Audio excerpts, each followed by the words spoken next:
It's August 31. It's the end of August. I'm going to say it again. I really feel like time has sped up. The end of August, which means we're closer to election time. Yay! When the two teams go at it, it's like the Super Bowl. Super election. Go teams.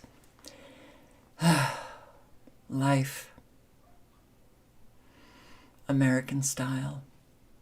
How are you? August 31, 2024. And here we are again. No smooth streaming. I see the orange banner. Internet has been slow today. For me, I don't know why. Doesn't make any sense. But it has been, and it's what I deal with. I might get my internet grounded, and I am getting closer to getting off this OBS or OSB or OBS, I think, and doing StreamYard. Yes, my brain. And it's not age. It's definitely not age. Stress does a number on your physical health and your cognition, boy. Oof, it just kills it off. So I'm still working with StreamYard, and I know a lot of people just get on it and it's easy. Nothing is easy for me anymore. Nothing. And I can't stand it. Maybe this coffee will help me wake up. And we're going to have a great live tonight. Yeah. Hello, Crazy Pots. The 90s. It's the 90s. Brooklynite. Hey, where were you last night when I was talking a lot about New York? Nice to see you. Analog synth player Andrew Cruz, Sandra, hello. And I can't stand this. No smooth streaming. Yeah, I definitely need to get off these hot spots. Elle, hello. Shauna, hello. Something to chew on. Haven't seen you in a while. Hi. James B, hey. Yeah. Rain, thunder. Nothing severe yet. Good. Ain't buying it. Hello. Rage Against the Machine. Hello. Barb in Ohio. Julie. And Jay Northrup. Hey. Tony Punch. Hey. Arkle 11. Patricia White. T. Lamb. Denise Martinez.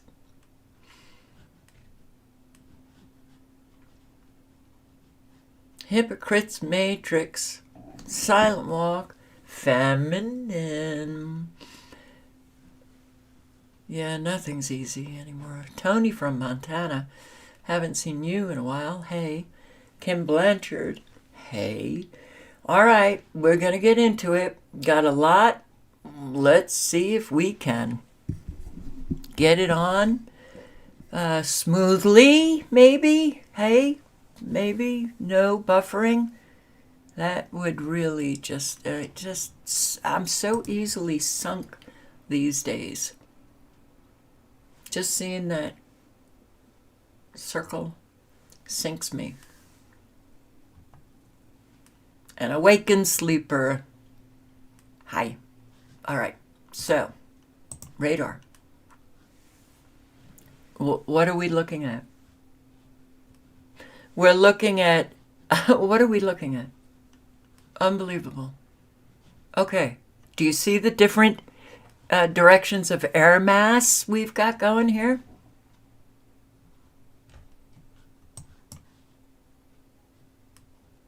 So What do we call these? We call these manufactured weather fronts. Nanotechnology. Nanobots. This one seems to be throwing off more nanobots going in a... Oh, thank you. Okay. Going in a, I don't know, westerly... Well, these are coming down south. These are going kind of up north. It is rather bizarre, but look at this. Wow. Okay, so this seems to be evaporating into a Z, quite defined up here, Louisiana. Look at how defined is this from the border to border, Mississippi, border to border. Put in those coordinates and let the nanobots do their job. This is going down, well, yeah, it's going down a wee bit south. This is really going down south at a different speed. And this is just boiling up and shooting into the west and then evaporating. Wow, you could do 24/7 just on radar. Up here in Arkansas, still, see, they throw off nanobots and then it gets evaporated.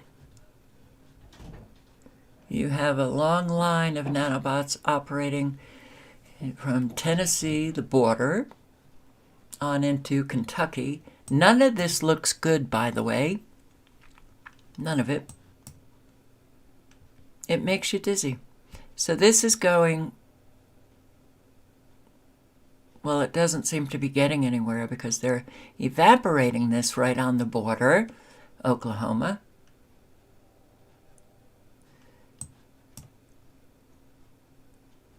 You see how this extends itself right here. So it's going into this one weather front. Here, the middle is Illinois. And you see that it's going east and west. It's just building out. This doesn't look good for Virginia. Look at these frequencies that are hitting this in Pennsylvania. It is truly insane that we have such lying sacks of, excuse me, lying sacks of shit on mainstream media talking about the weather. Well, yeah, they get their report, they read it. Hey, lie to your viewers. Don't tell them the truth that the weather is controlled. No. And we'll give you money so that you can live a nice lifestyle. Isn't that great? Okay. Well, oh wow. There were severe weather warnings right before I went live. In Virginia, are they still up or... No, they take them down fast. Okay. All right, so now Georgia has the severe weather warnings. What counties? Elbert County, Georgia.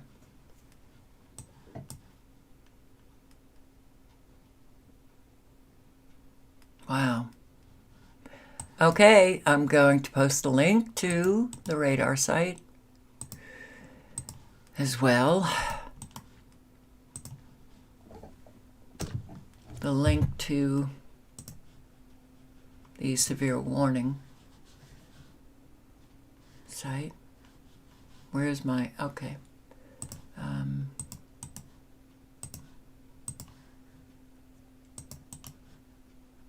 Every day someone is having their house destroyed.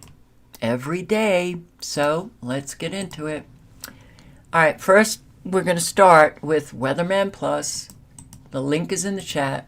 Sorry to say, yeah, another hurricane is coming. So let's just listen to a few minutes. It's a ways out, so forecast may change. But do we really need hurricanes when we have the weather terrorist just hitting so many different places around the world, but also in our country with severe weather? No, we don't need hurricanes anymore. But we know when the hurricanes come, especially to the, Gulf states, it's not pretty. Going on in our tropics, not only with this next wave, but actually a pivotal point, showing no matter what, it'll be somewhere around a tropical storm once it goes past Jamaica and starts heading to the west. Now, whether this high pressure flexes out or retracts back depends on whether it goes by Florida quickly or gets pushed even further, either to the west or to the western side of the Gulf of Mexico again. Still could go to the west, get pulled by the high pressure late, and start curving dramatically like this. Still an option as well. So I'm going to show you all the latest information in this video. If you've never been here before, make sure you subscribe. I am all year long. We've been following this possibility for weeks, and we have more coming for this month. And I'm still showing, no matter what you do, pay attention to the very beginning of October. I'm still showing something very big and very strong is still coming our direction. Thank you for everyone's support out there, hitting that like button, hitting that share button, help people alert to what is going on around the corner. I appreciate every single one of y'all. Hope y'all are having a great Saturday out there. Now, we still have the tropical moisture in the Gulf of Mexico, still 20% in 7 days, 10% in 48 hours.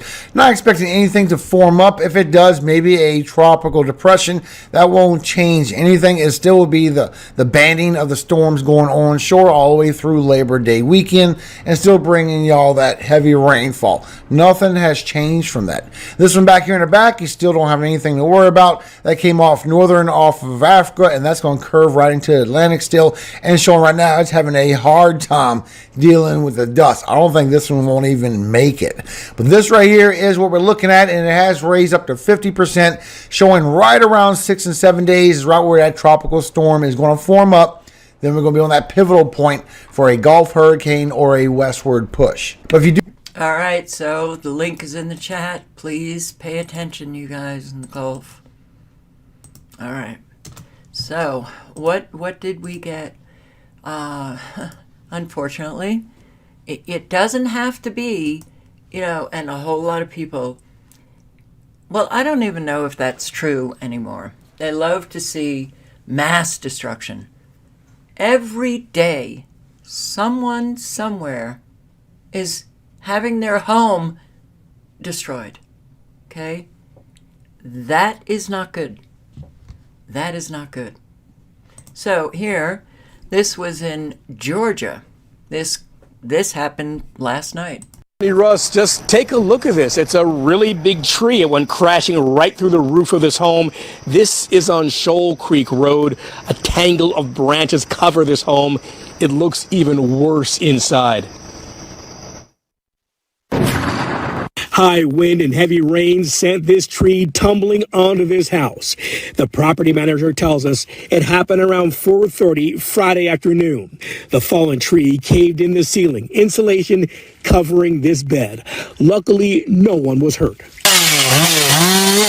A worker fired up a chainsaw to cut up another tree that fell a short distance away on Shoal Creek Road. The Cherokee County Fire Department tells us storms knocked down trees and tore down power lines around the county, closing roads, leading to several accidents. Emergency management tells us the storm cut power to as many as 2,000 customers. Georgia Power now only reporting a handful of outages. The trees are causing an awful lot of people problems because the trees are very weak due to the geoengineering, the aluminum nanoparticulates in particular, getting into the root system of these trees. You could see that this tree hollowed out, and that's what happens. So I say this very strongly. It's a strong recommendation. If you have trees near your house and you have the means to cut them down, do it, because an awful lot of people, some people are dying from trees hitting either cars or their house, or they're finding themselves in a really bad predicament. Storms bring lightning, fire, and flooding to Raleigh, North Carolina. Okay. Now, lightning hitting homes and causing them to burn down was rare, wasn't it? Decades ago? Not rare at all now. Yeah, and one Raleigh fire crew is still out here. They're monitoring just to make sure there's no secondary sparks. The 3 houses that caught on fire are taped off tonight. Raleigh Fire Department spokesperson says that a fire this large is rare. Smoke fills the air over Silverview Lane after lightning strikes a home, causing 3 houses to catch fire. Neighbors tell us they heard a loud bang. I thought it like a big transformer burned out or something. The spokesperson for the Raleigh Fire Department says the fire started at this house and spread to the roofs of the other 2 homes. 75 firefighters worked to put it out. Yeah, I had heard a huge bang. I immediately knew something had to be hit. So I hopped in my car and drove this way.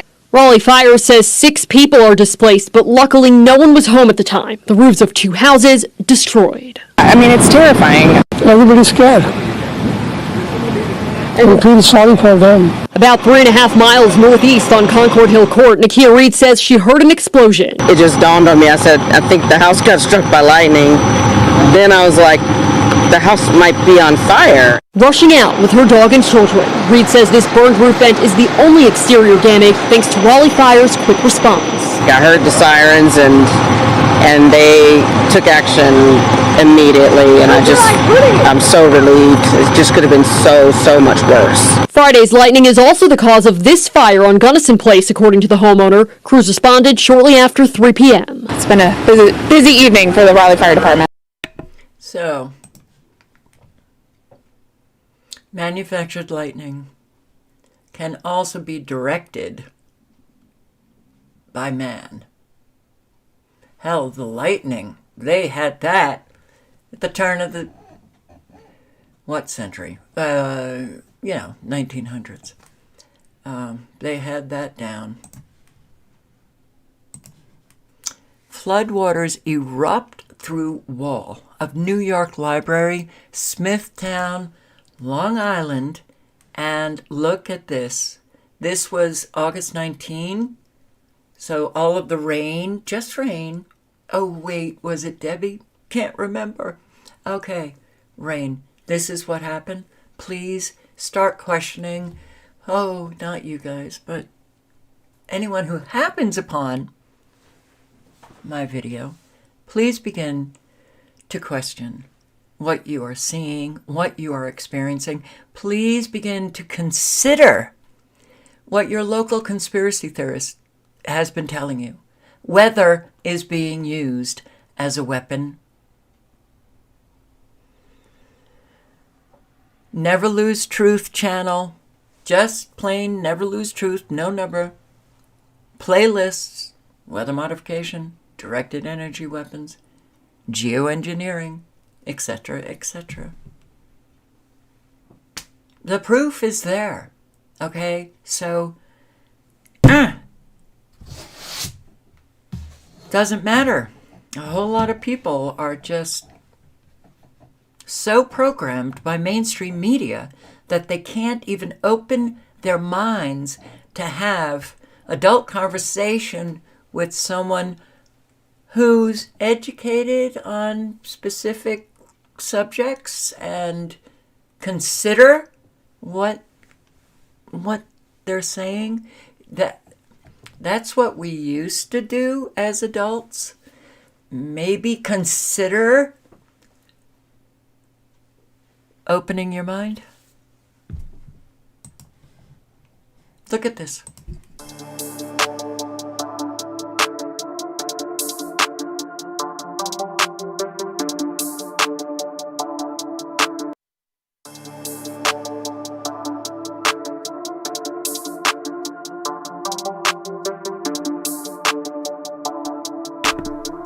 Now that's a hefty flood, huh? That's a powerful flood. Look at this water. Look at this water. Just destroying the library. The walls, bringing down the walls and the ceiling and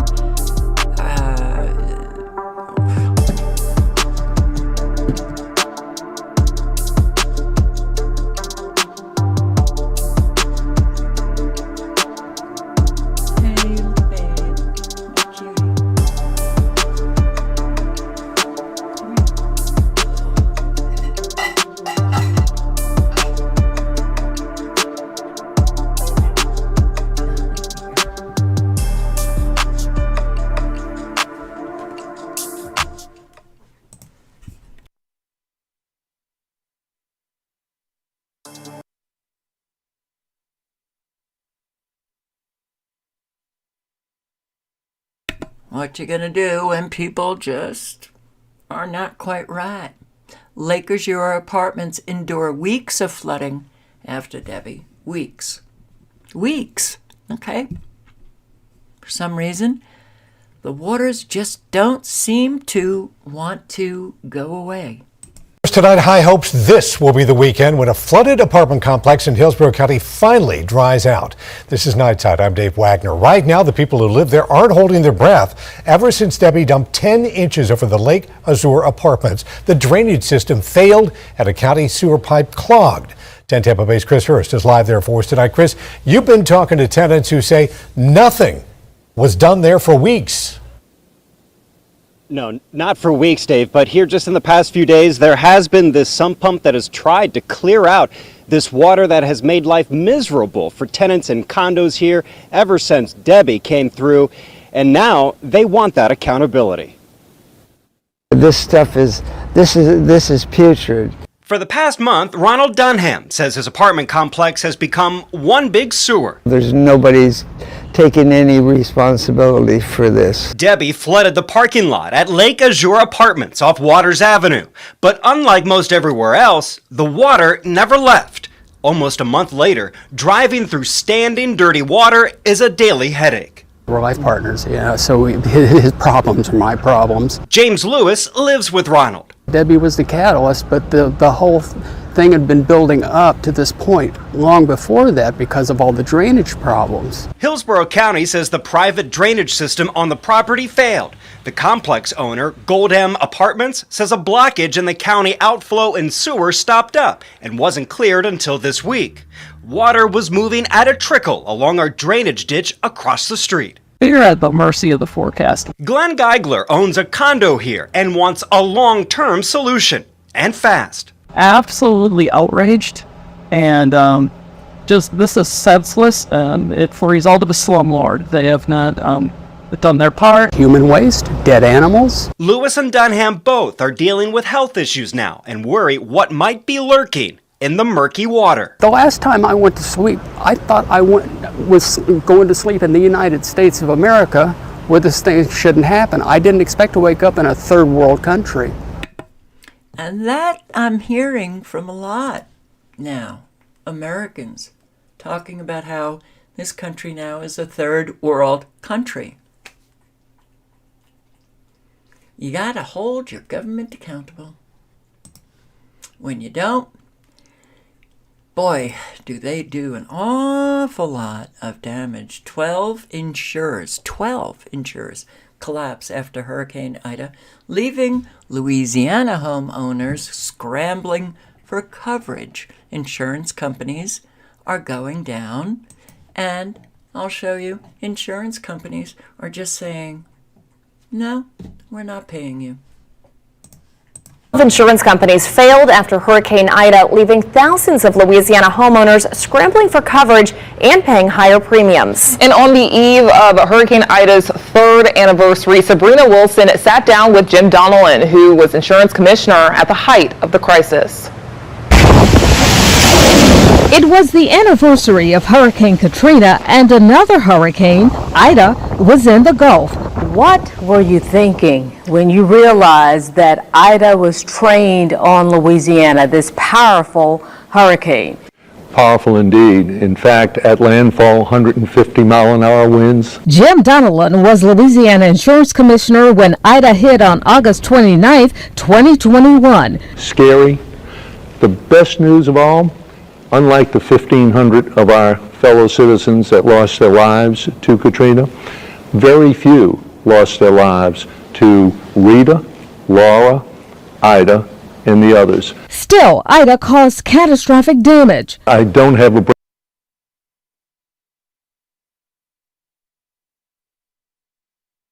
breakdown but separating Laura and Ida, but in that 12-month and one-day period, 800,000 claims, totaling $14 billion in paid losses for Ida and $9 billion in paid losses for Laura. 3 years. And do we actually know if that is accurate, what he's saying? Did the insurance companies actually pay out that amount? Did everybody receive the coverage as, well, that they were paying their premiums for? We don't know.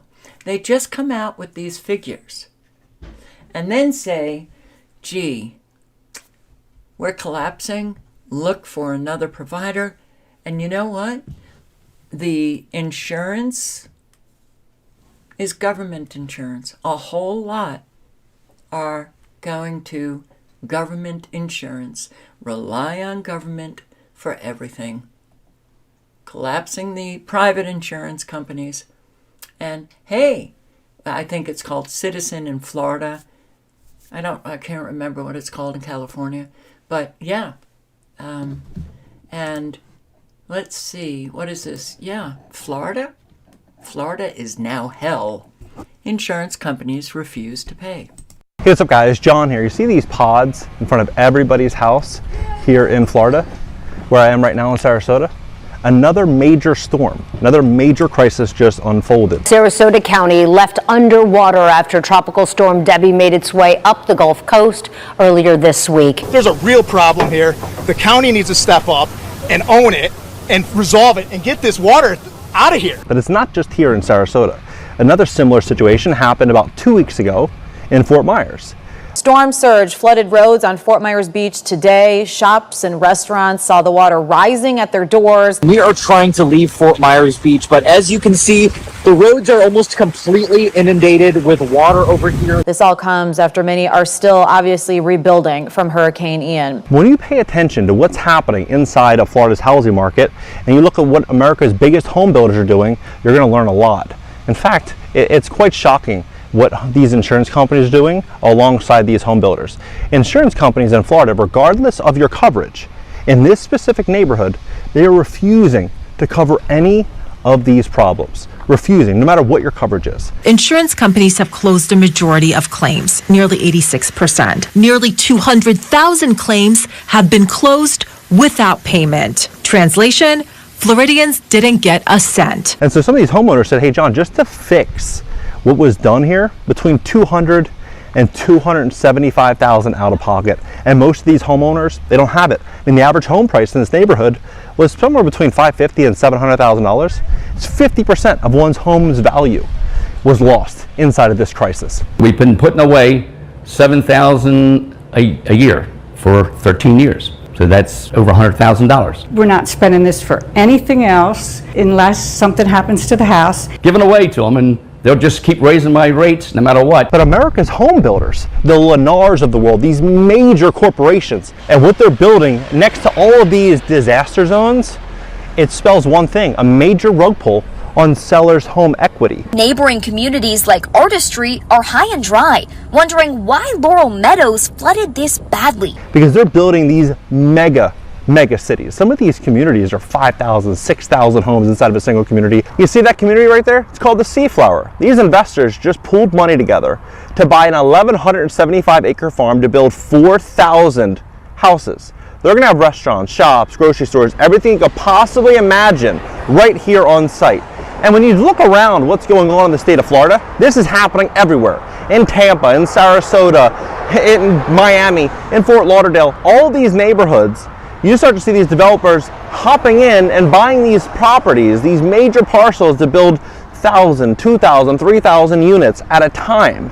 The amount of construction unfolding right now in Florida, on top of this insurance crisis that's happening and this affordability crisis, it's really tipping everything in favor of the large investor.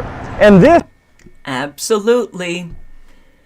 Wow, I'm going to post the link. This is John Williams. You might want to check him out. So, people are really hurting. Man, more and more. Mississippi bus crash kills 7 people and injures 37. Okay, yeah, well, it does happen, but all right. So Keith, it's been a busy morning for you. Talk to me about what it was like going on that scene to recover that bus. The traffic was hard to get to it, for one, because the roads were blocked. But once we got there, it was about 1 o'clock this morning when we got the call. And we had to get the bus stood up to get it where the bodies had come through the windows. Have you ever seen a crash like this? I mean, it happens a lot more. It just there was a lot of fatalities at one time. He has seen worse. But there doesn't seem to be very many places that you can go and kind of be assured that you're going to be coming back. Woman dies.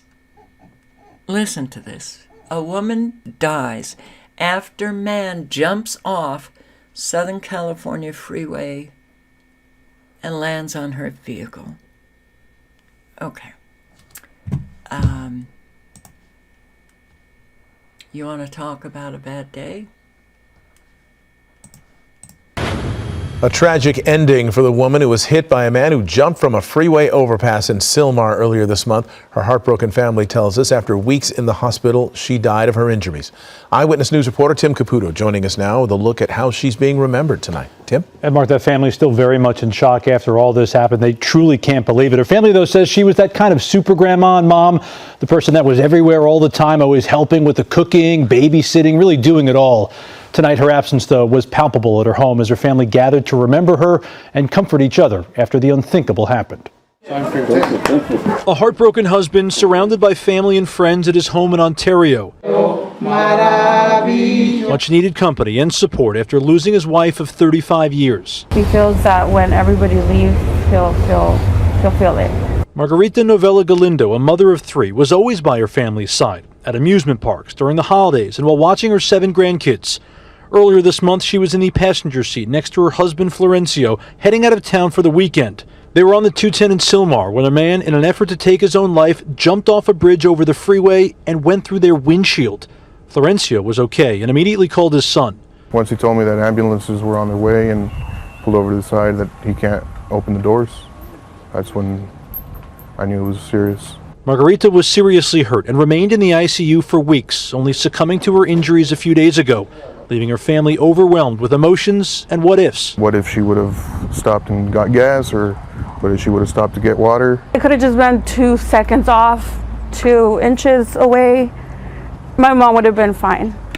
This is an incredibly sad story. Oh. Well, plane crash. Bus crashes. People flying off bridges to commit suicide end up hitting a vehicle and killing a woman inside. Oh, homes burning up. Yeah. This is the state of our country now. And just because I'm showing you examples, understand it's examples. For one day, oh, there was so much more I could have pulled up. The crime is really kind of skyrocketing. That is... Well, to take your life and jump off a freeway, that's a selfish act. But You can't say that suicide is a selfish act. You don't know all of the people and what their circumstances are. Command for Memphis 74. This command, go ahead. We have confirmed that units 21859 and 863 are vacant, but we have not confirmed the status of 851 or 855.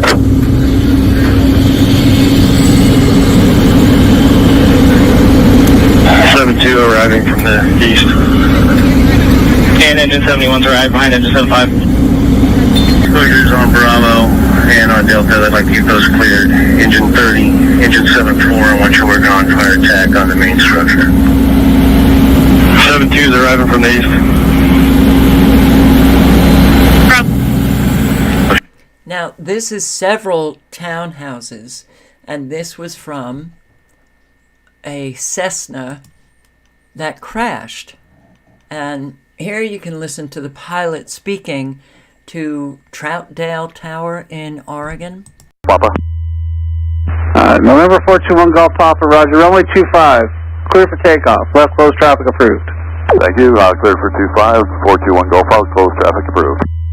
November 421 Golf Papa, say intentions. Well, we're going to take off to the south if we can. 421 Golf Papa. Roger that. I thought you said you're going to do one lap in a pattern.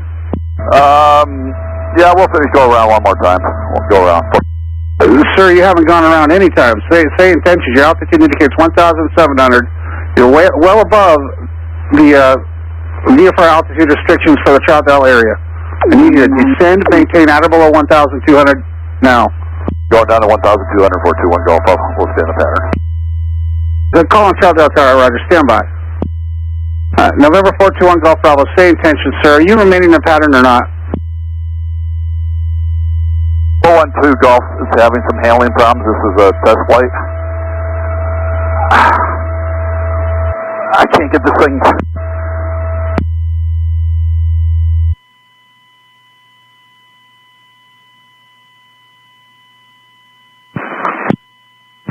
Alright, November 421 Golf Bravo. Traffic ahead and to your left, Cessna northbound 1,100. Catch all aircraft on ground standby. Do not call Troutdale Tower. Alright, November 421 Golf Bravo. Can you land runway 7? We're going to try, not sure. Runway 7, clear to land. November 421 Golf Bravo. Runway 7, clear to land. All runways clear to land.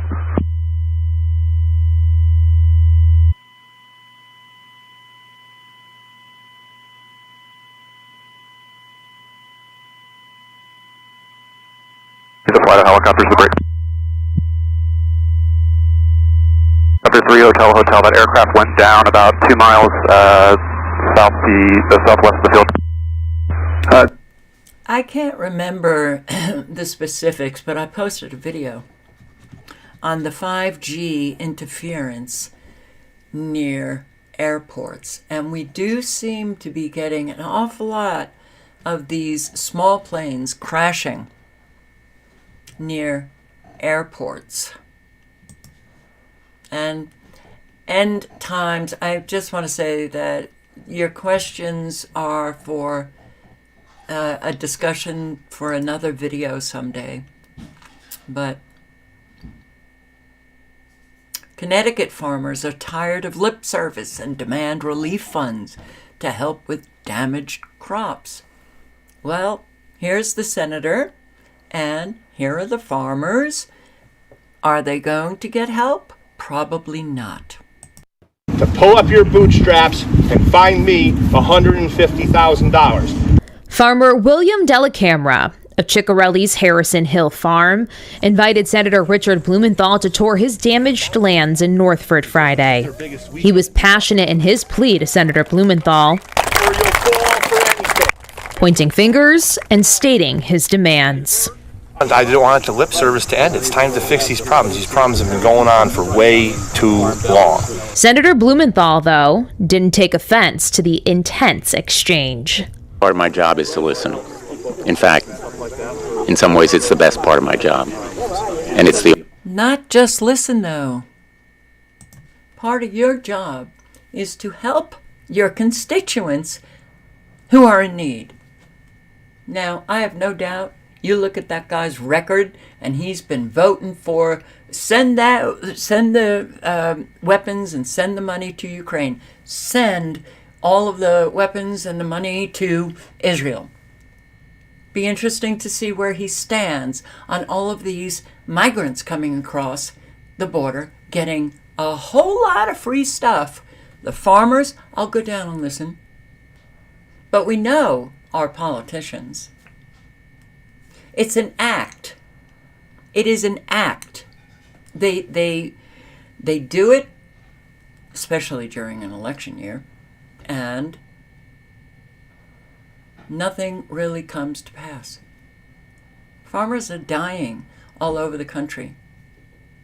And we give free things to people who cross the border illegally, and we're shelling out billions and billions and billions for war and killing people. But hey, you farmers,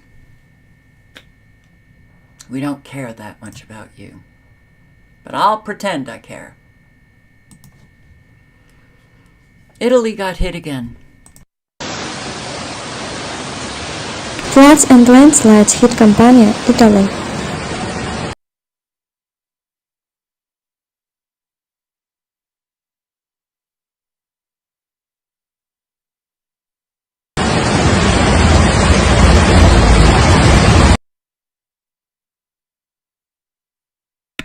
And no smooth streaming for me. The link is in the chat. There you go. Oh wow, there's a great delay. I see it. A big delay. No smooth streaming. But I have an excellent connection. So what is going on? Man. Nope, no I don't. I lost my excellent connection. I gotta get hardwired. This is not fun. It's very frustrating. So Italy got hit again in a different area. Spain got hit again. Medina, Saudi Arabia. I'm sorry. This is Saudi Arabia. This is the new Saudi Arabia.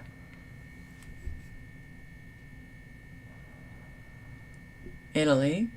Where's Spain? Because Spain got hit again. Okay. Well, Saudi Arabia. Yeah. The desert.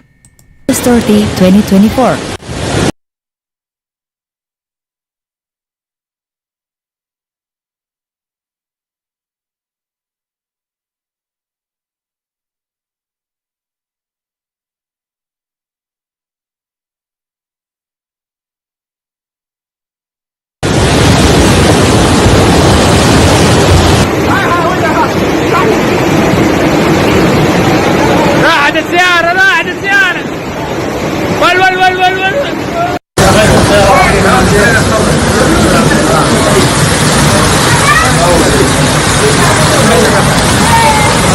هذه أمطار تلعة الهبوب. شوفوا كيف يسحب السيارات.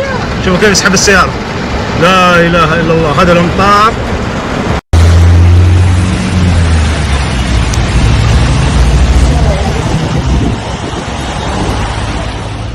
Continue heavy rains caused flooding in many parts of the Saudi Arabian city of Medina on Friday. Insane that people are not questioning this. Okay? The link is in the chat. You see how destroyed even Saudi Arabia has become with all of this flooding that is taking place. How about an earthquake that hit New South Wales in Australia? An earthquake rocked the Upper Hunter this afternoon, leaving windows smashed and structural damage, with tremors felt hundreds of kilometres away. With a magnitude of 4.7, it's the largest quake to strike the region in 20 years. It was the shake that stopped the Hunter.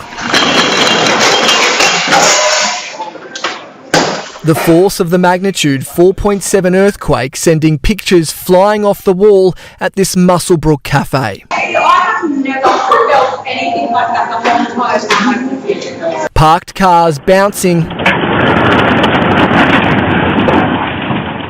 tradies ducking for cover, while stores in town came off second best. This chimney collapsing from the local real estate agent building onto a walkway. Customers in shops sent running. Everything fall off the shelves. 5 minutes later, clean up in aisle 4, clean up in aisle 6. Chemist warehouse worker Taylor had the fright of her life as stock began raining down. Scary. I'm still shaking now, still got a bit of an adrenaline rush. The tremor struck 10 kilometres deep. Its epicentre in Denham, just south of Muswellbrook. 10 kilometres deep. 10 kilometres. 10. Why am I repeating 10? That's the magical number for a HARP earthquake or HARP facilities, extremely low frequencies. Earthquakes seem to be happening all over now. And fires. Poland now. Poland.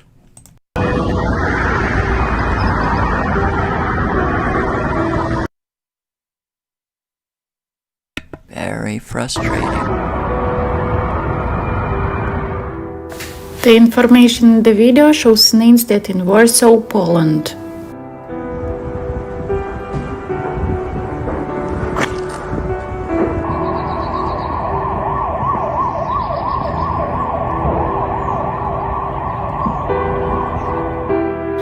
A fire has destroyed the shopping center with 1,400 stores in Warsaw, engulfing over 80% of the complex.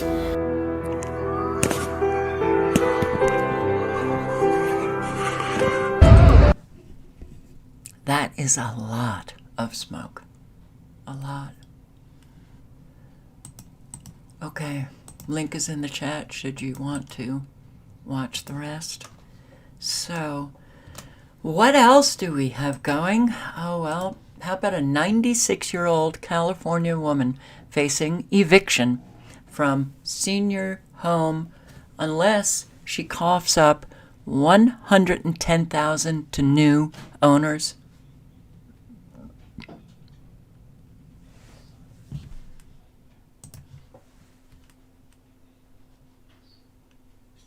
$96.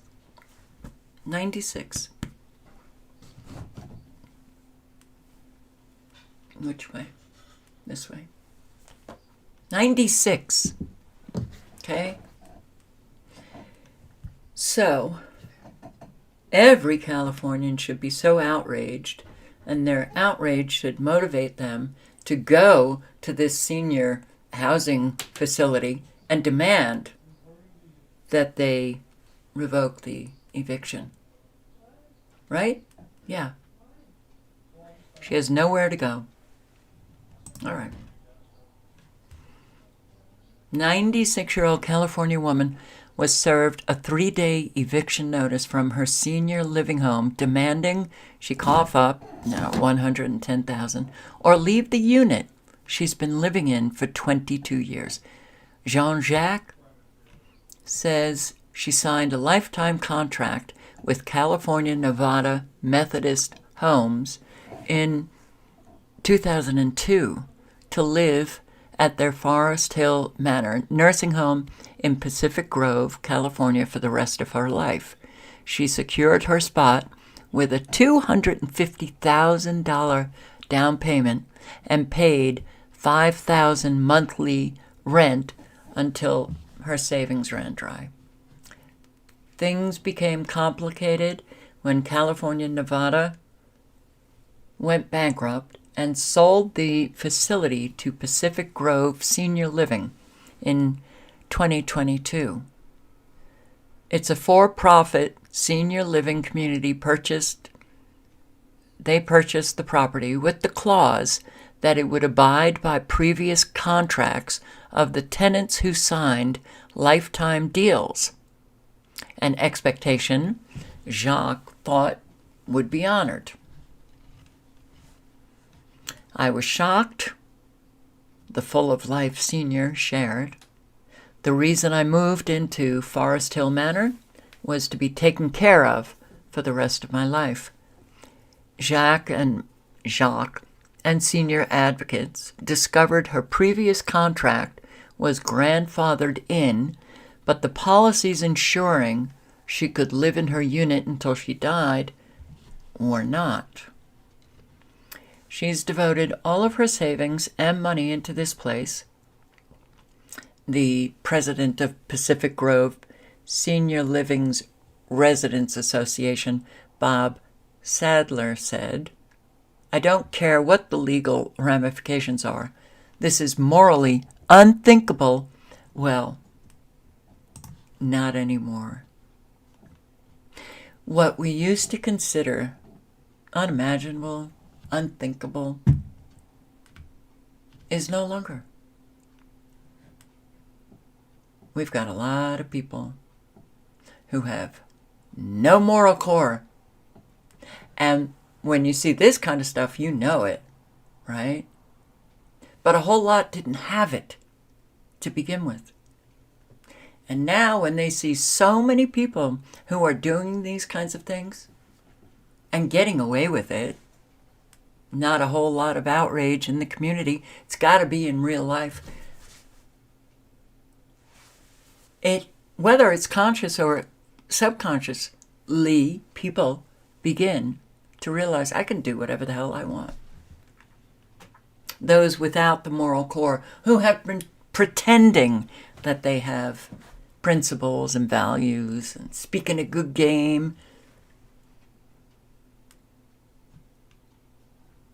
you get to see what people are all about, especially when crisis hits.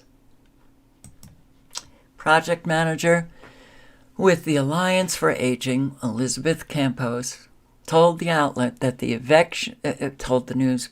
reporter, that the eviction notice was allegedly not approved by the Community Care Licensing Division, the California government agency that oversees these facilities. Furthermore, the notice did not instruct Jacques on how to appeal the eviction. And she said, it's frustrating. You do get angry knowing it's an elderly person. Where is this person going to go at 96 years old? Of course, the facility never responded to the Post, to New York Post, never responded to the Alliance for Aging and the Residents Committee, never contacted Jacques at all. And that's how we roll now. The morally bankrupt people go ahead and behave with such disgusting immorality, destroying other people's lives, and then they just ignore everyone. But a whole lot do not retract the get out, and they literally do not care. Wow. It's frightening that we have so many people just like this. 96 years old. Okay. Yeah, everybody should be outraged and everybody should be going to that facility and demanding they retract that eviction.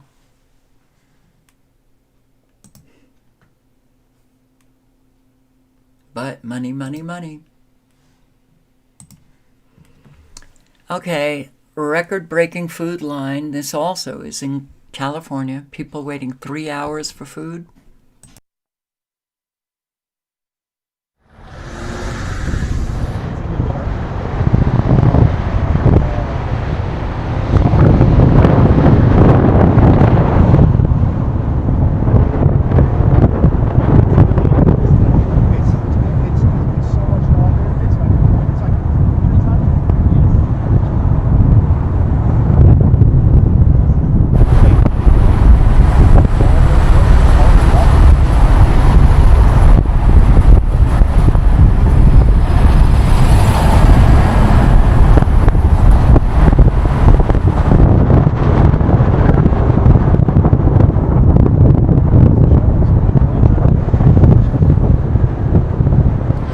So here we are. I'm going to post the link and you can watch Jeremiah Babe. There you go. Yes, we're going down fast. Hundreds of DC circulator bus drivers get notices of permanent layoffs. Of DC bus drivers are worried about providing for their families now that they're out of a job. Just yesterday, employees of the DC Circulator received notices of permanent layoffs, and this comes after the city cut the bus lines from its budget this year. Ardelia Gonzalez joins us now live from Southeast DC. She spoke to some drivers and has more on the impact to our neighbors. I suppose if you're just hearing about this, this will shake you.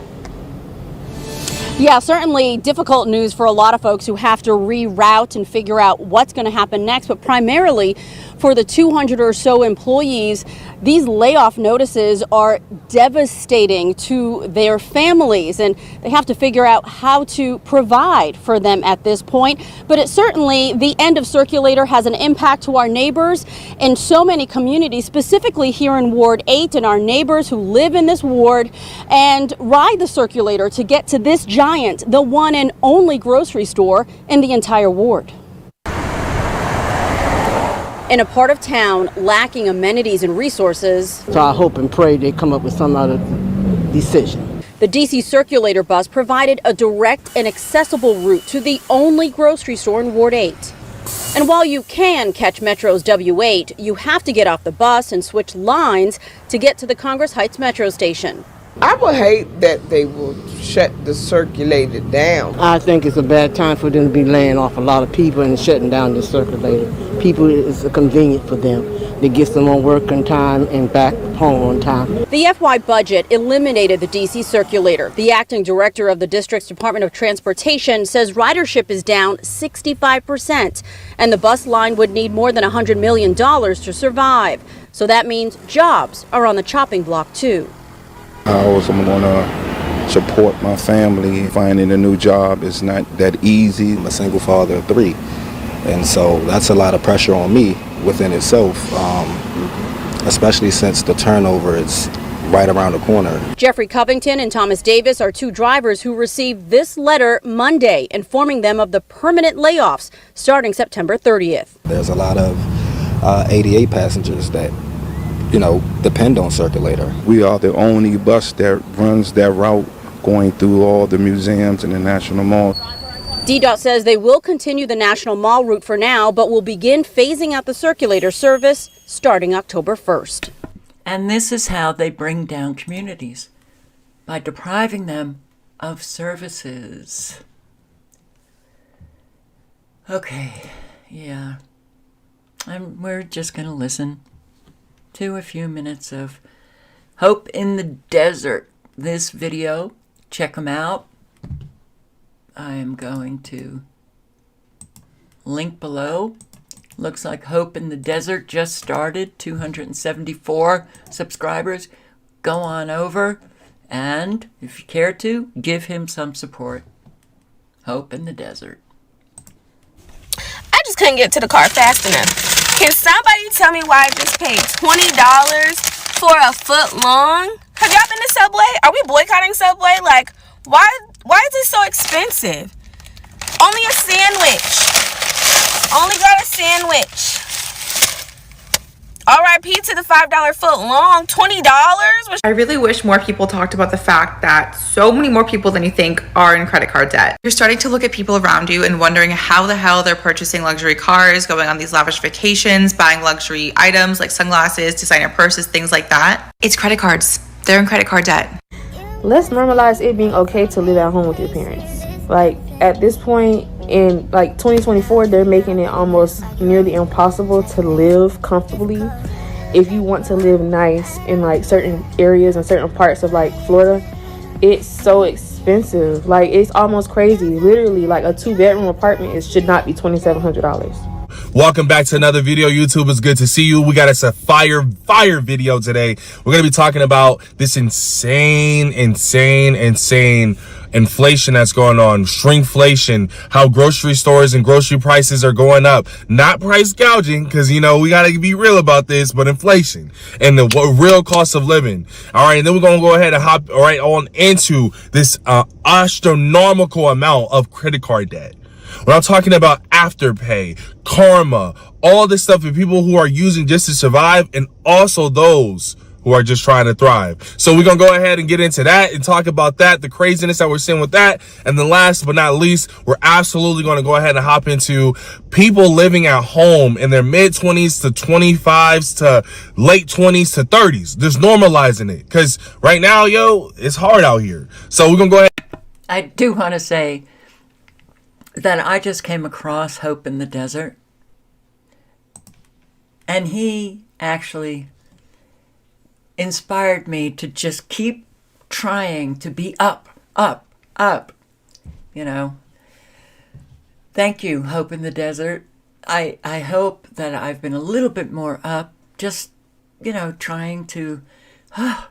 It's hard to talk for 2 hours, but I've just been slowing down, very, very tired. But when I see somebody like this, okay, yeah, I can be up. All right, well, doing my best. And cover all of that, and let's go ahead and hop right into it. First on the list, we're going to go ahead and get into these crazy grocery prices. What's going on out here? How are people affording to eat? Man, let's go. Yo, this is what $70 gets you at Walmart. Yep, that's it. $70. So I've been shopping at Aldi for 2 years now, to the point where I did not have awareness of how expensive things were at other stores. What are you talking about? Was $8.25 now $6.89? Like this is some amazing deal. What? The off-brand is $5? I genuinely feel like I need a slap on the wrist, because I just left Aldi and I paid $1.19 for a huge box of off-brand Fruit Loops. They don't have any bad dyes in them, they don't have any bad ingredients, and they taste amazing. I just looked at the Fruit Loops here, $6.89. I just did the math. That is a 479% price increase. Because I have the privilege of driving 30 minutes to my nearest Aldi, I get to pay 479% less on cereal alone. If you're not in the food desert, you better be grateful. Makes my stomach hurt. We're really going to have to take a second to examine these grocery prices. My man talking about $70 in Walmart. That's what you get, not even half a cart of groceries. And then we're talking about cereal that's $9, but they on discount is $7 for a box of cereal. Man, if y'all don't have an Aldi's or a Costco or something next to you, I feel so bad for you, because how are people affording these grocery prices? Now, before we go ahead and get into the comments of these videos, I actually want to go ahead and give a shout out to our top comment of the last video. Thank you for taking your time and commenting down below. Shout out to Talk Time with Yazzie. You're a real one. And these comments, I'm going to put it over here right now. It's on fire. So if you guys do have a chance, definitely leave your thoughts down there. And you do have a chance to go ahead and get included in the next video. So I appreciate your time. And she has an amazing show. If you guys do have the time, definitely go check out Talk Time with Yazzie, because it's worth.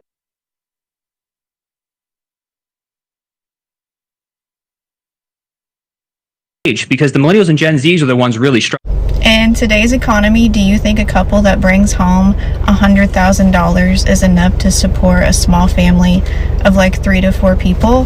I asked this because I made a post yesterday about how Americans are really struggling, and it was really sad and eye-opening to me to see the amount of people who said, I make 6 figures now, yet we're still struggling. And I don't mean is it enough to buy like luxuries. I just mean, is $100,000 enough to live comfortably without having to live paycheck to paycheck? I remember like 12 years ago, my mom told me about this couple I knew who were making like a combined salary of $110,000. And at that point in my life, 20s, I'm thinking, what a dream, what a goal it was for me to be able to say one day that my husband and I were making like $110,000. And now here I am in 2023, and I'm like, it's it's not the dream life anymore. Like, if someone would have told me my husband and I would be making what we're making and still having to cut back on necessities, I would have been like, you have to be kidding me. Like, we didn't even go on a vacation this year because the last thing I'm going to do is put a vacation on a credit card, but we didn't have extra money to bring our kids on a vacation, and we both have good jobs. So if you think $100,000 is enough, I'm curious, what's your location? Do you not have children?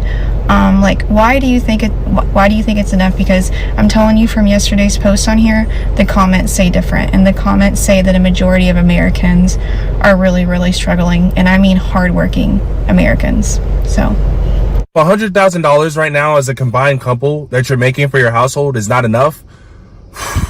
Could you imagine? Right, and it's not enough, actually. But there was actually one woman that I wanted to hear, but it may not be this video. All right, so the link is in the chat.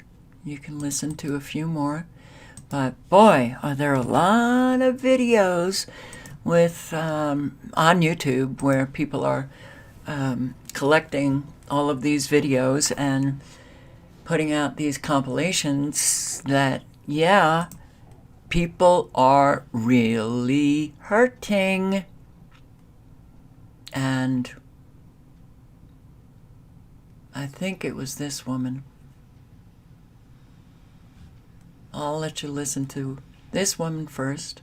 So originally I was seeing stuff go up 20, 50 cents or whatever. But what I really want to talk about is honestly the price of French fries and tater tots. Tater tots, more importantly.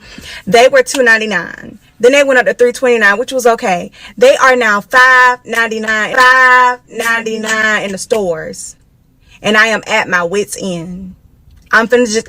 Back in 2022, it was $126 to be able to buy the same amount of groceries that he was trying to reorder on his TikTok, which now came out to $414. That is 3 times the amount of money that you were to spend.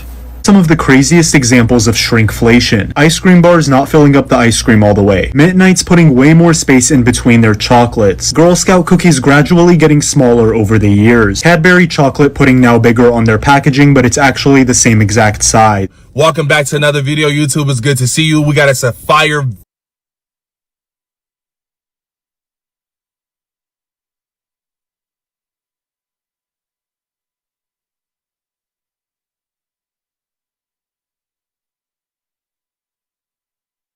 your thoughts, and if what you're feeling is true, leave those comments down below.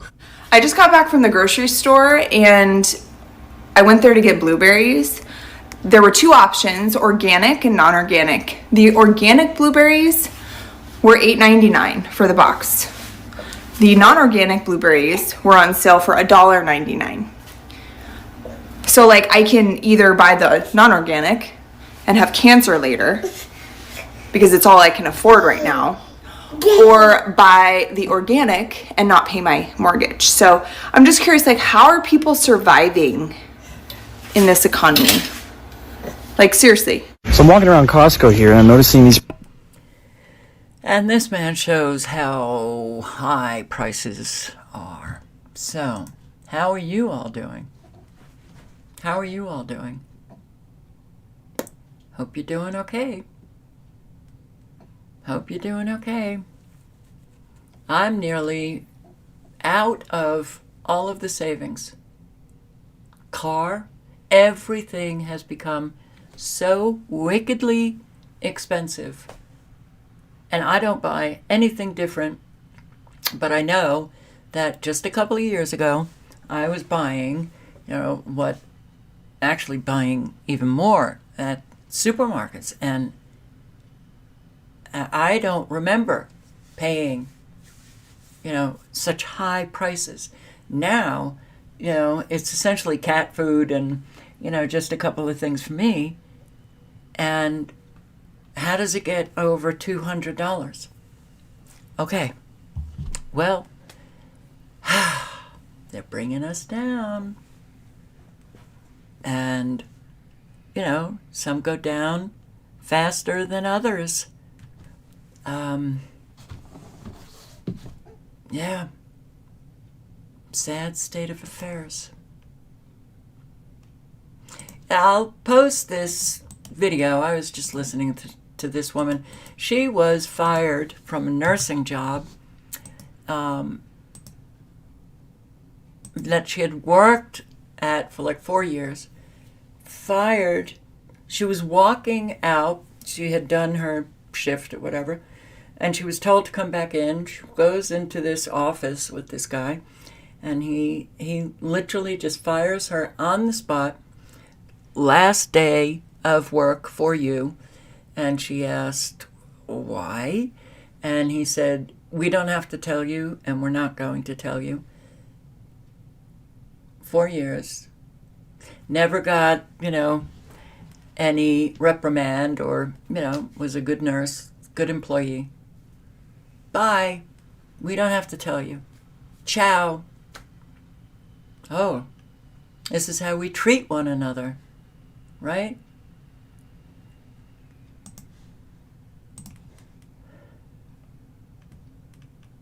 And yeah, I hate that she looks like my sister. The link is in the chat for that. Marvel. Kamala's cringe interview on CNN. Yeah. Interesting, if you want to check it out. So,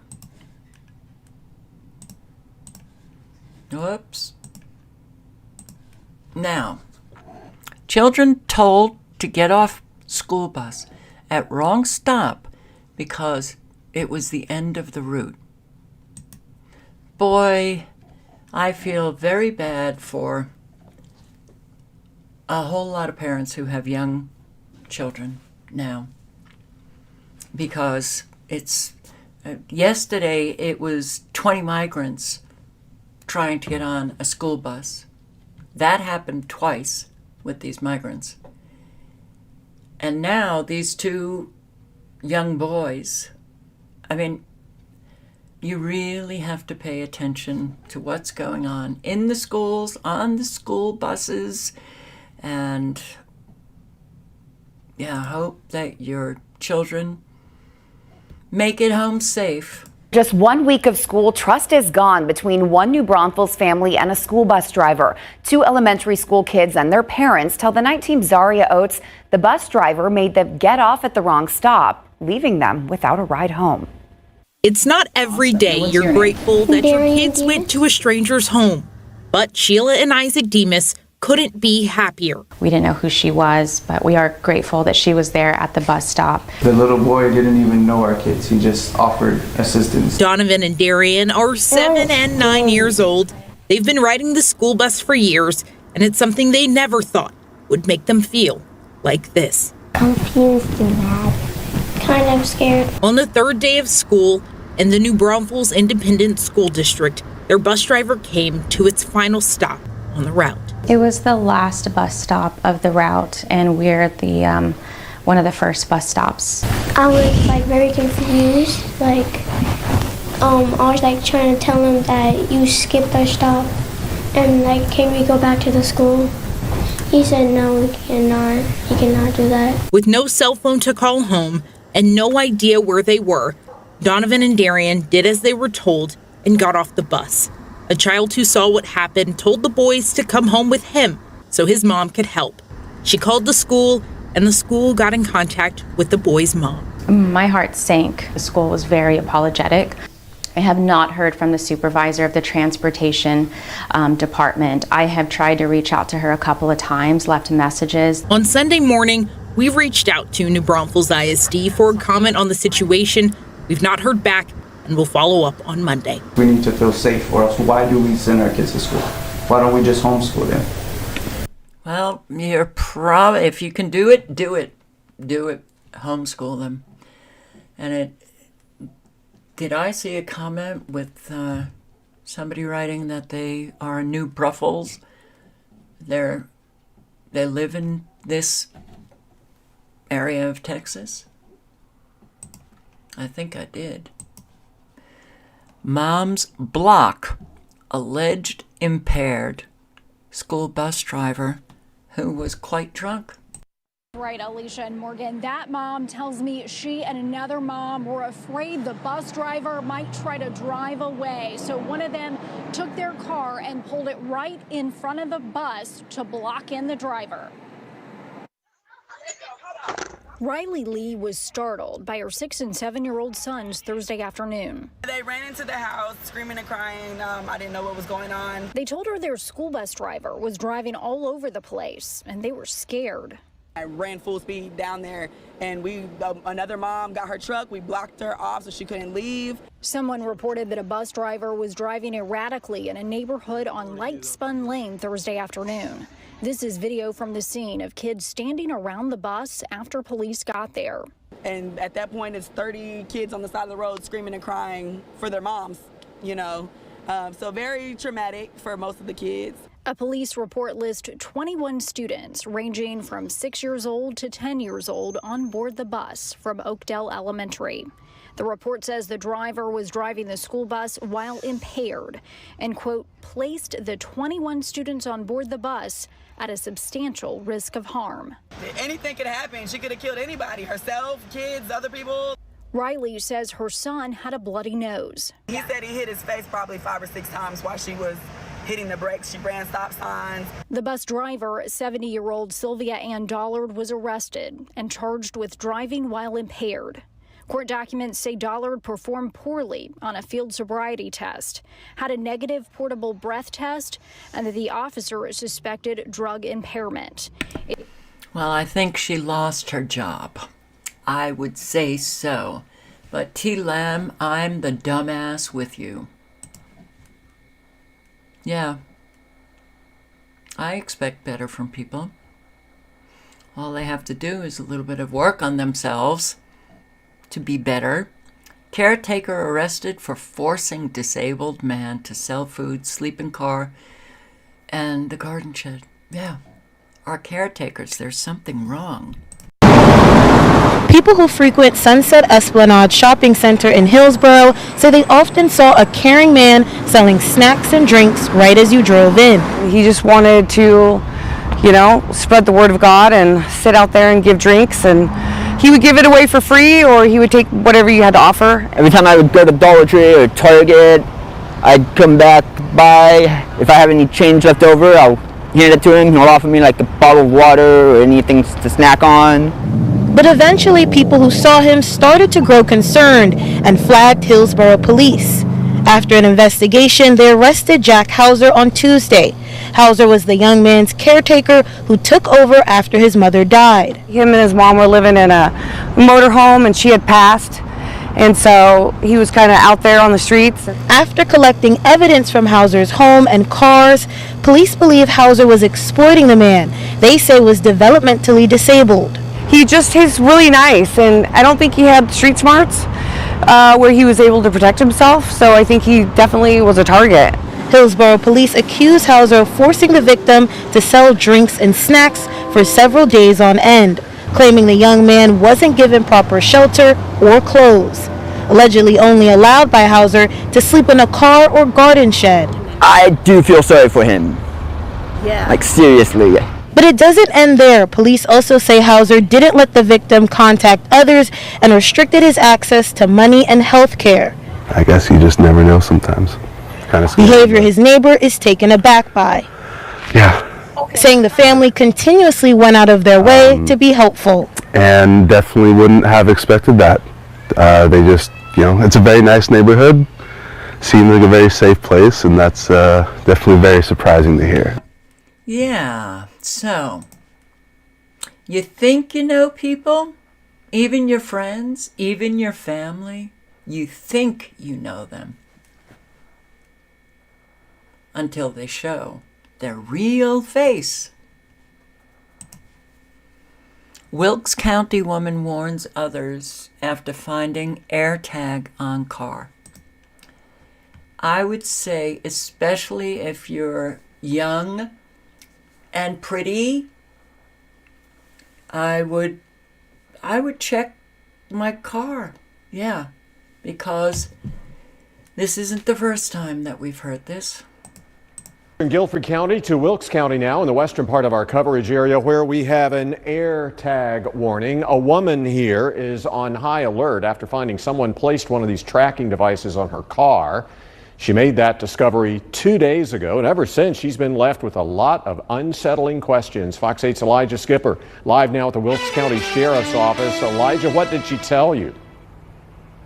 Yeah, 24-year-old Haley Walls tells me that she got a notification on her phone alerting her that an Apple AirTag had been tracking her location. Now, she traveled from work to her home all while being tracked, and what makes this more unsettling is that she has no idea how long.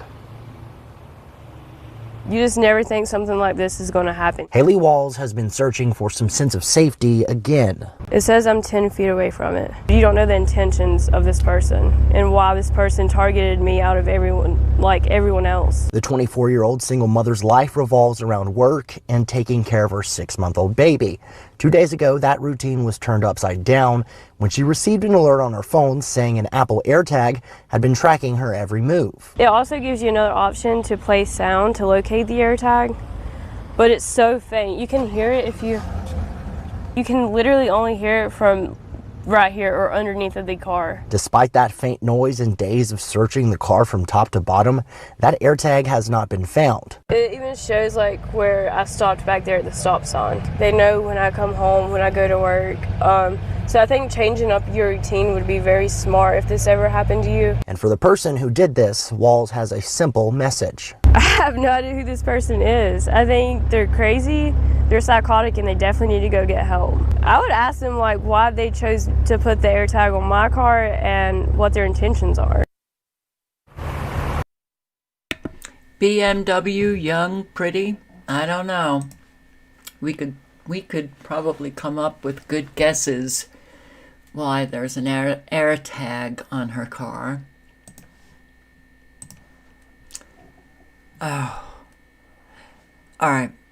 I don't know if I said this, but either last night or 2 nights ago, I showed a clip of, I think it was Atlanta, Georgia, where you actually saw a video of people coming up to homes and stealing the packages. If you have the means to get a P.O. box for your packages, do it. Or if you have neighbors that will be on watch, I was asked by a neighbor in South Carolina to watch out for a package being delivered and to take it to my place until they came home. Absolutely. That's what you do. But a P.O. box is probably the best. Thieves stealing packages. It's a problem apparently that's happening across our state right now. The most recent one was in Naugatuck, and it was caught on camera. Police say someone actually posed as an Amazon worker and snatched a box from someone's front porch. NBC Connecticut's Jeremy Chen spoke with that homeowner and has some advice from the police. Jeremy. Yeah, Mike and Keisha, more people are getting their packages delivered to their homes, and that's making them an easy target for thieves. And now Naugatuck police are warning people to be careful as they look out for that Amazon imposter. In this Naugatuck neighborhood in the area of Etna Street, it's normal to see packages on porches. That's no different for Jose Mendez. I've been here living for over 3 years. Now I get plenty of packages. That includes a phone delivered by FedEx. Home surveillance showing the package being dropped off Thursday afternoon. Mendez says he was coming home when he noticed a suspicious car. Right away, the guy came in a Honda Accord, parked right in front of the house with a Amazon jacket, grabbed the package, and I saw this, hey, that's my package. He says the theft happened in a matter of minutes and was in disbelief. The Amazon vest throwing him off, thinking another delivery was being made. Surprise. At the moment, I was like shocked. I was like, what should I do now? Mendez says he followed the thief's car all the way to Oxford before giving up, unable to get the plate number. You have the paper temporary plate, so every time he was, it was flapping, so I couldn't see exactly the numbers or anything. Naugatuck police say it can be dangerous following suspects. They encourage people to give them a call instead, and now they're left searching for the imposter in this video that's left neighbors stunned. That takes a lot of nerve Takes a lot of guts. Nearby towns like Beacon Falls are also seeing more people snatching packages. In North Haven, police arresting a man last week accused of trying to take someone's package. Officers asking homeowners to take steps like designating a safe spot. Tell them to put it at the back door or something instead of in the front. Mendez said, Interesting. Migrants dressed as Amazon delivery people stealing packages. So, series of attempted home invasions rock San Fernando Valley in Southern California. All right, I'm not going to play that, but we need to really realize we're living in a very different country now. It's a very different country. And whether it's Los Angeles or New York or Denver or Aurora, or a whole lot of other places, I just hope that you are ready and protected for pretty much anything. If you have the resources, put in security, tighten up your security in your homes. Yeah. Residents rattled after a pair of frightening home invasion scares, one involving several suspects in Toluca Lake, the other involving a woman in Mission Hills. What else do we have? Victims outraged over early prison release of Southern California road rage driver. Fear tonight after a notorious road rage convict is released from prison after serving only a fraction of his sentence. His victims spoke up today to say they have lost their faith in the justice system. Chris Wolf, live from the News Center with reaction to the controversial news. Chris. Yeah, absolutely. Micah and Cher.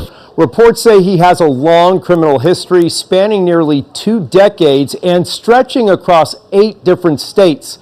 But credit for time served and good behavior means he gets out of prison early here in California. Victims of his violent road rage are now furious, and they fear he may try to hurt them again. Hey Siri, call 911. You may remember the viral road rage clips.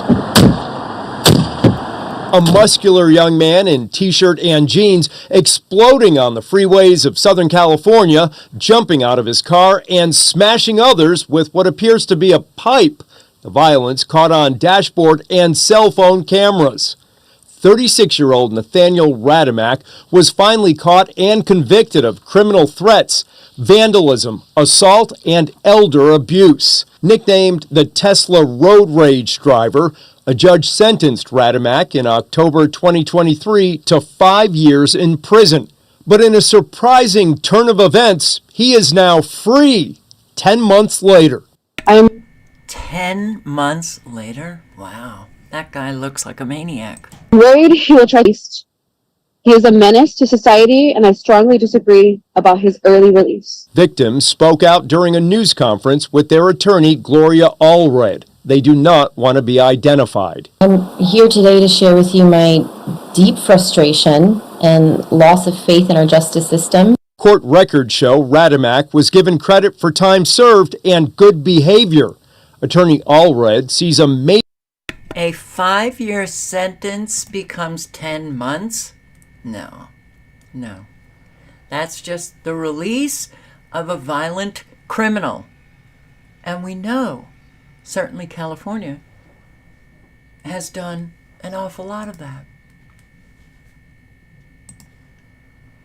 Migrants gangs posing as Amazon drivers in Denver.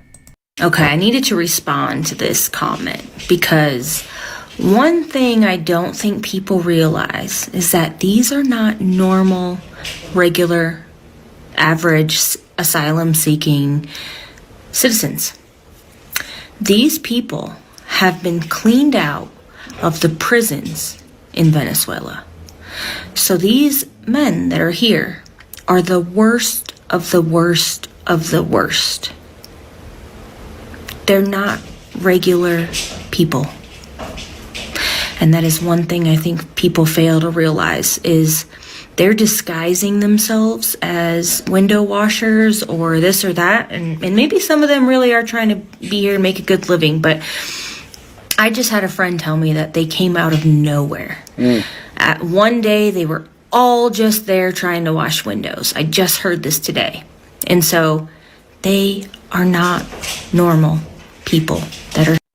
I see a lot of people. I've seen multiple different videos where they've adapted so well to the American system and to what's going on as far as the opportunities that come along with the lack security and the way that they used to operate in their own country, to where they basically are posing as Amazon drivers.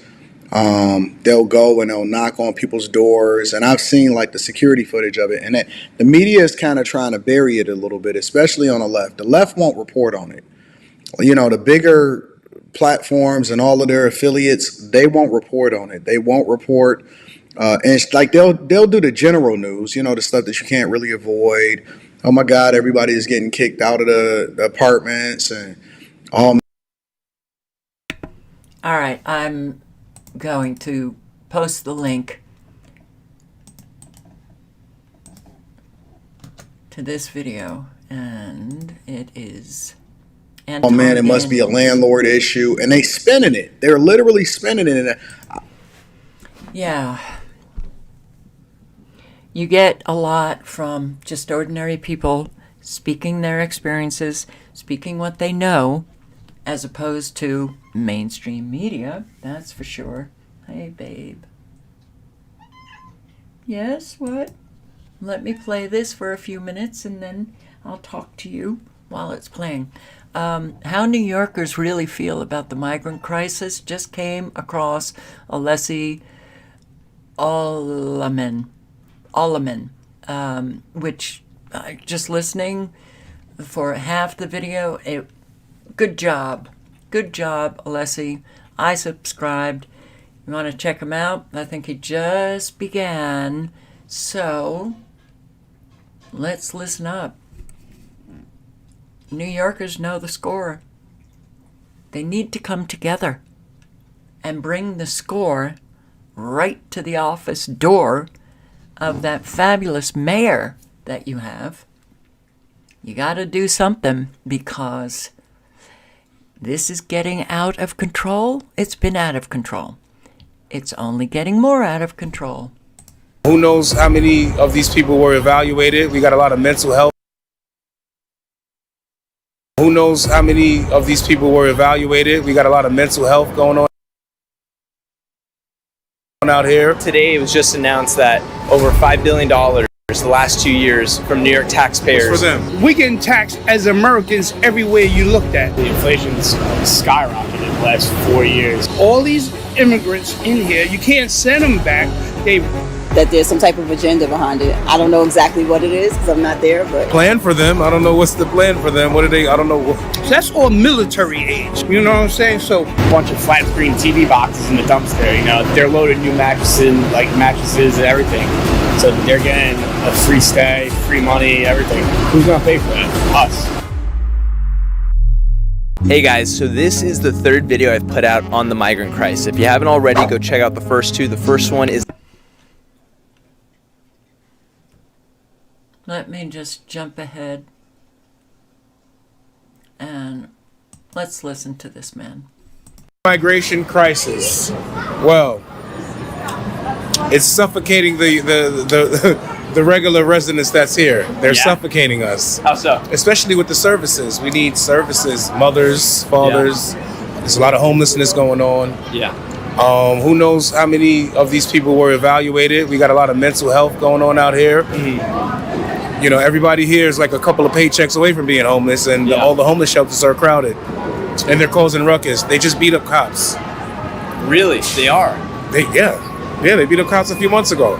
How do you jumped feel? a cop. How do you feel today? It was just announced that over $5 billion the last 2 years from New York taxpayers was gone for the homeless. We were hearing not the homeless. I mean the migration. We thought it was a joke until we realized, I heard they got a green card, they got a debit card and everything. Like, we didn't get none of that. the regular residents that live here needs that. We didn't get any of that. How does that make you feel as a New Yorker? Does it make you angry, happy? What's the emotion? As a New Yorker, it makes you angry, but then you still have to push on. Life goes on. You still have to do what you have to do because New York moves so fast. So you still have to go to work and just grit your teeth and bear it, so to speak, until someone does something about it. How do you feel that they're saying that in a year from now they're expecting to double that from $5 billion in 2 years to $5 billion in another year? I hope they have a plan for them. I don't know what's the plan for them. What are they? I don't know. I don't know what they're gonna do. I don't know what's the plan. I don't know. More money for them for what? Like, I don't get it. Is this the worst you've ever seen in New York with this, or has there been other times that have been just as bad and you guys get through it? Well, we used to talk crap about the U.S. sending money to other countries and stuff like that, when they was giving money to like China and something like that was going on. But now it's in our face. It's hitting home, and we feel it. So, we're working with them. I love my Venezuelans. There's a lot of them. There's a lot of them. Yes, but they're gonna learn. They're gonna learn. Hopefully they get it right. Hopefully the government gets it right. I don't know, man. Yeah, as a New Yorker, shout out to everybody else in New York. You guys know what I'm talking about. All right, after trying so many people trying to talk to you about the situation. The link is in the chat. Yeah.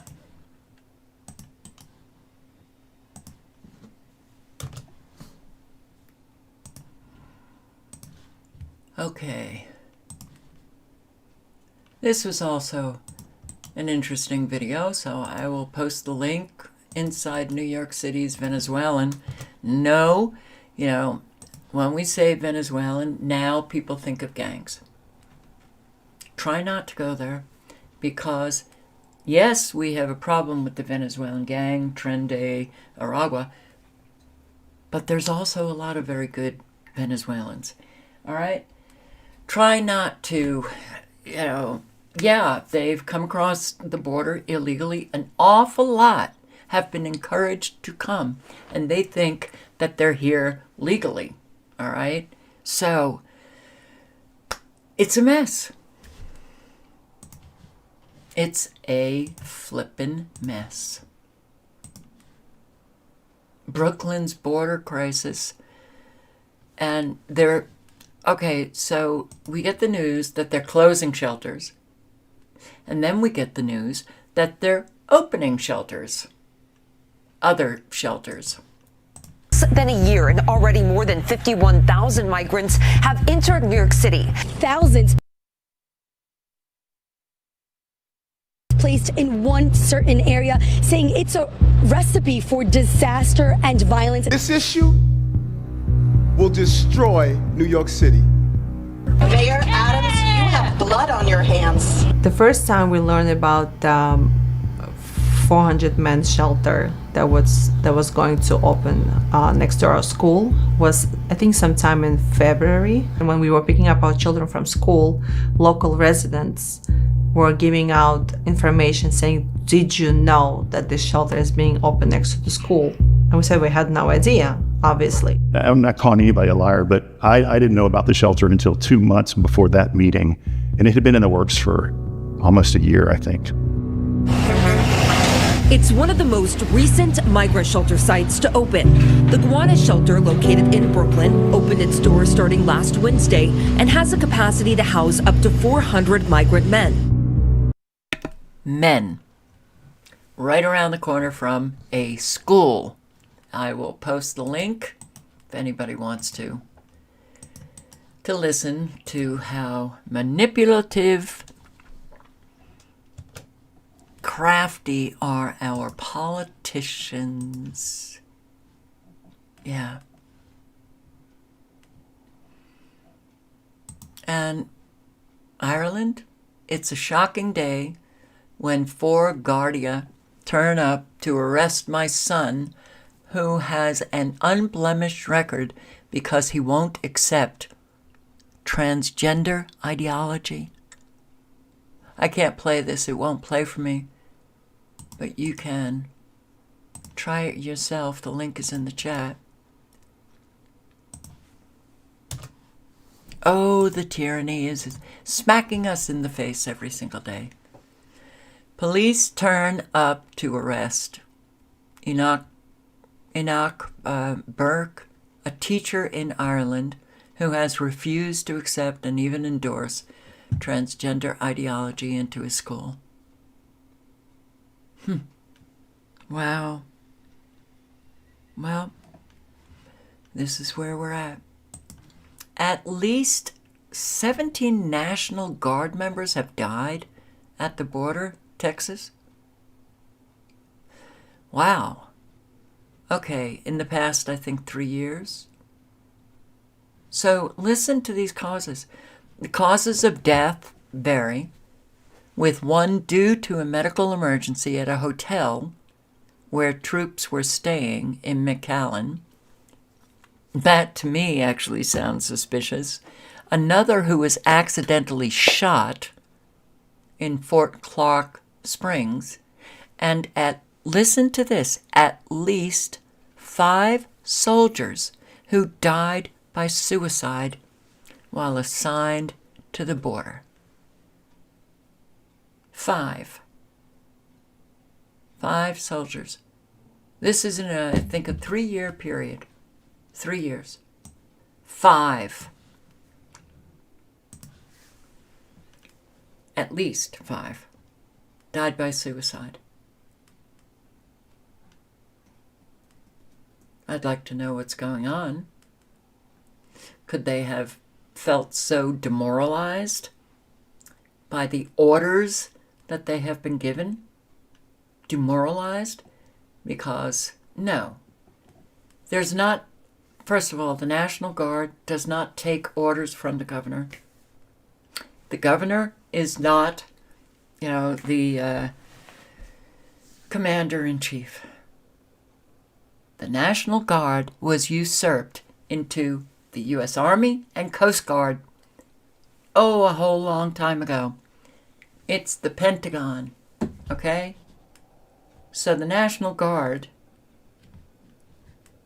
they play it like, oh wow, look, Texas has cut down on all of the illegal crossers.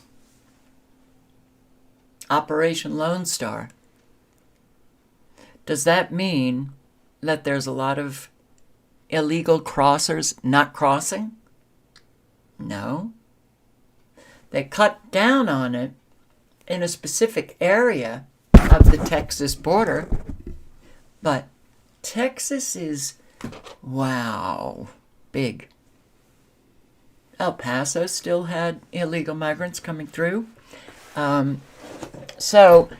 But also, then we saw a huge rise in crossers in Arizona, California, and they're still coming. So,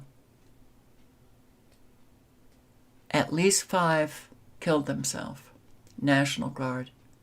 I'd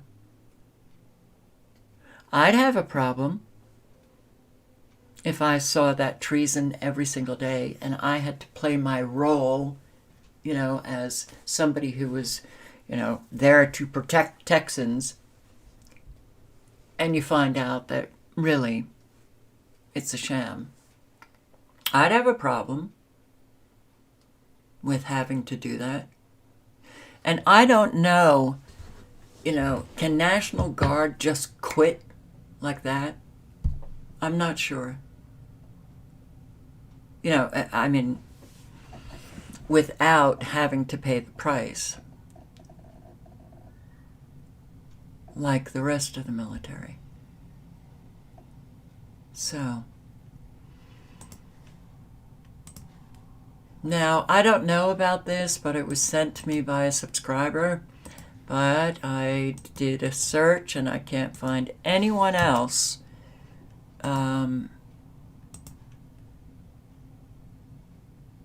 reporting on this. Not mainstream media, or I don't know. He's reading an article apparently, but I don't know, where the article is from. He hasn't linked to it, which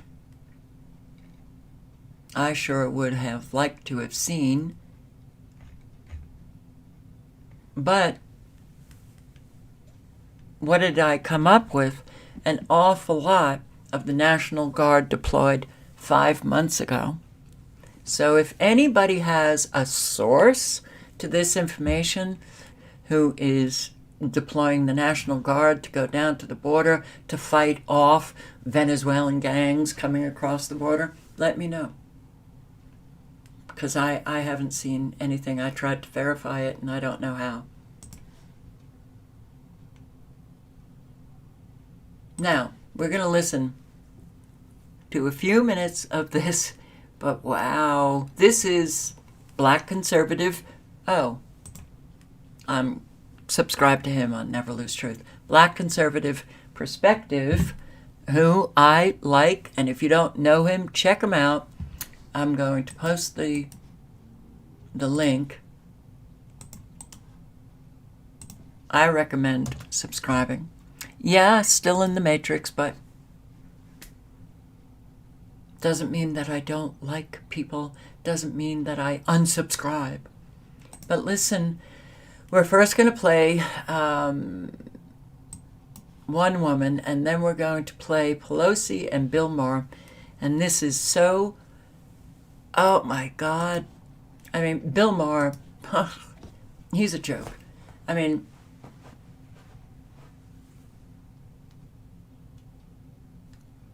talk about going soft on Nancy Pelosi. But this is about the bill. Both houses passed a bill. All it needs to be just signed by the governor to give $30,000 to migrants for a down payment on a home. Free homes. And people think that's a good idea. When so many Americans are hurting, so many Americans are going, so many Californians going homeless, can't afford the rent. Give illegal migrants the down payment for a home.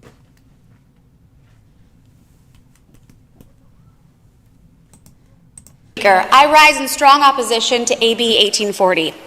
Before you vote on this measure, I implore you to think about what an aye vote on this bill means.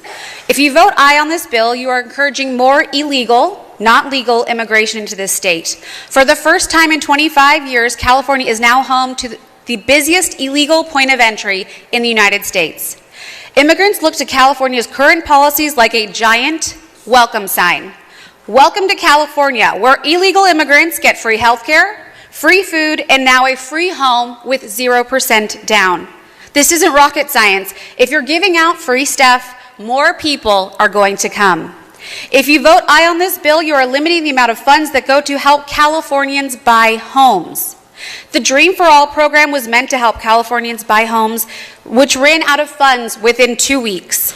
That's how immense the demand for this program is. How fair is it then for people who have had to endure the affordability crisis in this legislature continue to not only ignore, but make it worse? How fair is it to tell those people, now you have to compete for the small number of loans amongst illegal immigrants? As a granddaughter of legal immigrants, it's not. It's not fair at all. Just because you break the law to get into this country doesn't mean you get to cut the line in front of everyone else who is desperate to buy and live in their first home. There are 1 million Californians who live in deep poverty and nearly 200,000 who live on the streets without a home. And here we are talking about giving out free home loans to illegal immigrants. Do we have no shame? This is so completely wrong, and I urge a no vote on this measure. Thank you, Assemblymember Sanchez. All right, guys, so we talked about the wild story out of California involving the Democrats overriding Republicans to give illegals $150,000, upwards of $150,000 to buy a new home as a part of their program to improve home ownership, okay? They were not... Okay, I didn't hear that it was $150,000. I heard it was $30,000, but it doesn't matter. It's wrong. It's so treasonous. This isn't just unfair. It is criminal to do this. Okay? All right. Yeah. So, we're going to jump ahead. Sorry, Black conservative, but I'm running out of time. But listen to Bill Maher with Pelosi. It's sickening. By homes, and Nancy Pelosi is just going to admit the quiet part out loud about what Democrats really want to do with the illegals. The California lawmakers just passed a law, it hasn't been signed by Governor Newsom, but giving government assistance to undocumented immigrants to buy houses. That's kind of a different place than the Democratic Party used to be on immigration, is it not? And like I say, that's what the country's going to do, but that's certainly where California is. Now, why? Why didn't he say, that doesn't sound like a good idea? That actually sounds like it's illegal, like undocumented work. He won't say illegal migrants coming across the border, but yeah. Well, that doesn't sound like the position of Democrats, a long time ago. Are you flipping kidding me? Do Americans not hear what's going on? And, it registers as, a bomb went off? These are illegal migrants. I don't care what your government official is telling you about how they're legal. They're not legal, okay? Your government officials on the red team, on the blue team, are treasonous. This is treason, okay? They don't get to, rewrite immigration law. They don't get to violate the Constitution, which we don't even have anymore. But, okay, I'm just... Wow, man.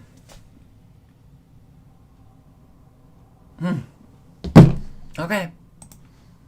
Well, that's what Kamala Harris is at, right? And this is what people got to understand. Kamala Harris is a Trojan horse, right? She already told you in her interview with Dana Bash, my values have not changed. This is a woman that wants to give free healthcare to illegals. She doesn't think that crossing a border should be a crime. So Bill Maher, he's talking about California Democrats. Okay, it's not a federal thing. No.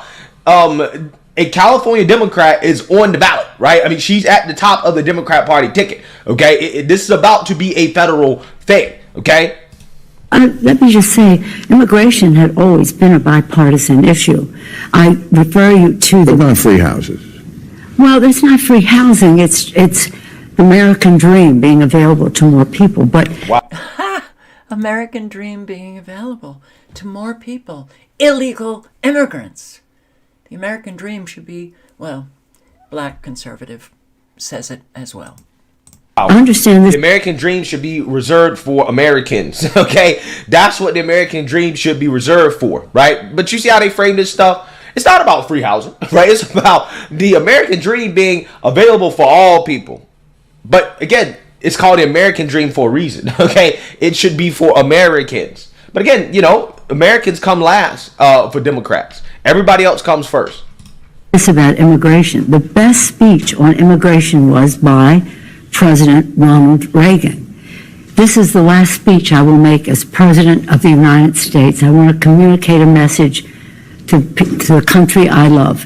And he talked about the Statue of Liberty and the beacon of hope it is to the world, and what America was preeminent in the world because our door was always open, and we will cease to be preeminent when we shut the door. Now, they're not vetting anyone. Military-aged men, 90% military-aged men coming from all over, come across the border, every continent, come across, okay?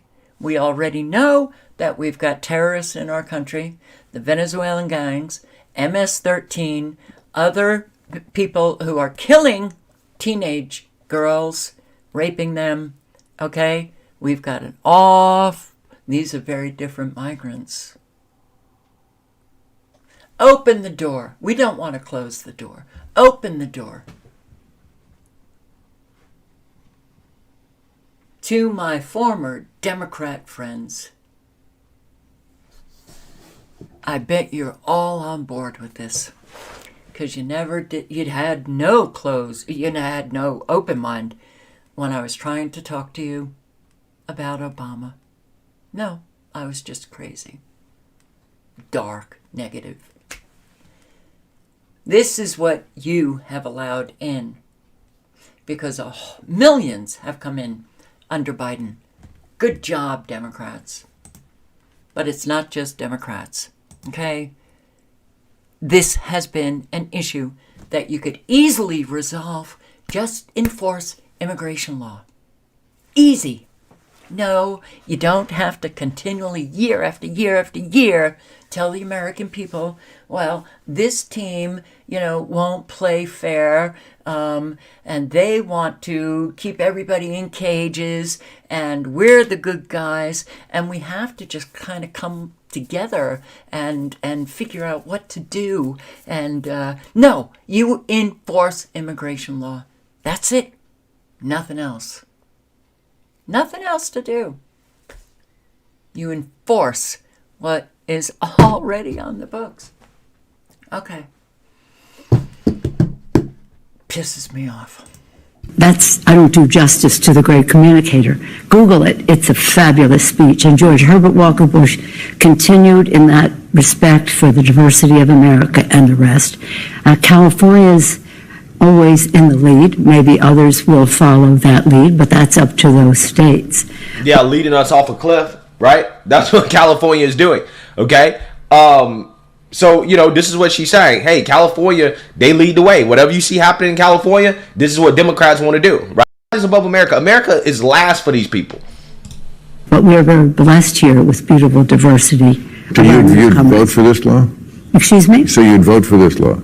Well, I'm not familiar with exactly what it is, but making the American dream of home ownership available to all people is something we have to do for people. But you know what? People used to have to work for it. They had to work for it. Missing the point a little? Handing illegal migrants a home. No work. We'll just give it to you. This country is maddening. Before you this is before you arrested this. This is undocumented. This is for the undocumented. Well, what I would like to do is move them to documented. And the audience claps, of course. It's Bill Maher audience. Yay, move them to document. Just give them citizenship. And then give them a home and free medical care. Don't worry about those Americans who are literally going bankrupt because they have medical bills that are so astronomical they can't pay. Don't worry about them. One